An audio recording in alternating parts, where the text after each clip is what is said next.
ನಮಸ್ಕಾರ ಸ್ನೇಹಿತರೆ, ನಾಗೇಂದ್ರ ಕನ್ನಡಿಗ ಕನಕಪುರ. ಪಾದಯಾತ್ರೆ ಮಾಡುವಂಥ ಭಕ್ತಾದಿಗಳಿಗೆ 8 ವರ್ಷದಿಂದ ನಿಂಬೆಹಣ್ಣು ಜ್ಯೂಸ್ ಕೊಡುವಂಥ ಕಾರ್ಯಕ್ರಮನ ಮಾಡ್ಕೊಂಡು ಬರ್ತಾಯಿದ್ದೀವಿ. ಅದೇ ರೀತಿ ಈ ವರ್ಷವೂ ಮಾಡ್ತಾಯಿದ್ದೀವಿ. ಬಸ್ ಸ್ಟ್ಯಾಂಡು ಕ್ಲೀನ್ ಮಾಡೋವಂಥ ಕೆಲಸಕ್ಕೆ ಬಂದಿದ್ದೀವಿ ಇವತ್ತು. ಯಾಕೆಂದರೆ ಮುಂಚಿತವಾಗಿ ಕ್ಲೀನ್ ಮಾಡಿ ಹೋಗಬೇಕು. ಯಾರೆಲ್ಲ ಪಾದಯಾತ್ರೆಗೆ ಬರ್ತೀರಾ ಖಂಡಿತ ಬಂದು ನಿಂಬೆಹಣ್ಣು ಜ್ಯೂಸ್ ಕುಡಿದು ಇದರಿಂದ ಹೋಗಿ. ಸ್ಥಳ ಎಲ್ಲಿ ಅಂತ ನೀವು ಕೇಳೋದಾದರೆ ಏಳುಗಳಿಂದ ಮುಂದೆ ತಾಳೆಕಟ್ಟೆ ಅನ್ನೋ ಒಂದು ಈ ಬಸ್ ಸ್ಟ್ಯಾಂಡ್ ಹತ್ರ ಪ್ರತಿ ವರ್ಷ ಪಾದಯಾತ್ರೆ ಮಾಡೋರಿಗೆ ಈ ಜಾಗ ಗೊತ್ತಿರುತ್ತೆ.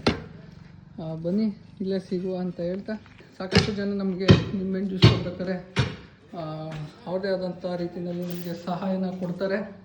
ಈ ಬಸ್ ಸ್ಟ್ಯಾಂಡ್ ಕ್ಲೀನ್ ಮಾಡೋಕ್ಕೆ ಇಲ್ಲಿ ಬಂದಂಥ ಟೈಮಲ್ಲಿ ನಮಗೆ ಭಾಳಷ್ಟು ಸಹಕಾರ ಕೊಡ್ತಾರೆ ನಮ್ಮ ಧನಂಜಯ್ ಅವರು, ಮತ್ತು ಇಲ್ಲಿನ ಅಕ್ಕಪಕ್ಕದ ಪುಟ್ಟೇಗೌಡರು, ಆಮೇಲೆ ನಮ್ಮ ಚಂದ್ರನವರು, ಮತ್ತು ಸುತ್ತಮುತ್ತಲಿರೋ ಅಂಥ ಗ್ರಾಮಸ್ಥರು. ಭಾಳ ಖುಷಿ ಆಯ್ತದೆ. ಎಲ್ಲ ಪಾದಯಾತ್ರೆ ಮಾಡ್ತಿರ್ತಾರೆ. ನಿಮಗೇನಾದ್ರು ಕಂಡು ಬಂದರೆ ಖಂಡಿತ ನಿಮ್ಮ ಕೈಲಿರೋಂಥ ಸೇವೆಗಳನ್ನ ಮಾಡಿ ಅವರ ದಣಿವನ್ನ ನೀಗಿಸಿ ಅಂತ ಹೇಳ್ತಾ ಮುಂದಿನ ವೀಡಿಯೋದಲ್ಲಿ ಸಿಗೋಣ. ಧನ್ಯವಾದಗಳು.